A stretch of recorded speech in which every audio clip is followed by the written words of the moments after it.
Buying a gun in Minnesota is going to get harder for some people. Well, today the governor signed 2 historic gun control bills into law. Our Mary McGuire joins us to walk us through the changes here. Mary?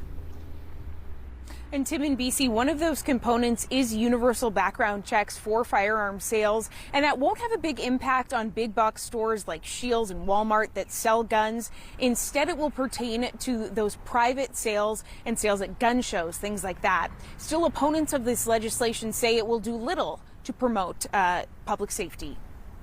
The debate over red flag laws and universal background checks has been ongoing at the Minnesota State Capitol for years. Minnesota's a better state. After being consistently blocked by Republicans, Democrats used their majority this session to take those long talked about proposals and make them law. I understand our rights as Americans to do these things, but I refuse to allow extremists to define what responsible gun ownership looks like. On Friday, Governor Tim Walz signed a public safety bill containing 2 gun control measures. The red flag law allows guns to be temporarily taken from people deemed to be dangerous to themselves or others. The next measure expands background checks to include private gun sales and transfers. Victims of gun violence, including former Arizona Congresswoman Gabby Giffords, spoke at the signing. Now is the time to come together, be responsible.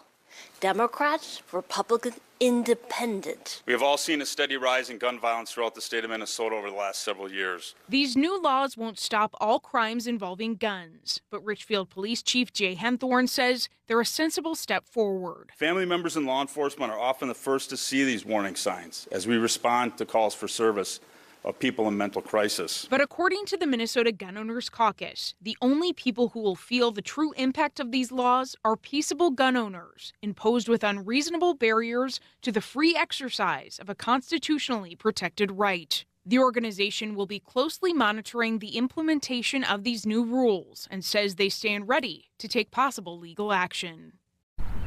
Now, both of these measures, the red flag law and universal background checks, will go into effect starting in August. Reporting live tonight, Mary McGuire, Fox 9. All right, Mary. Well.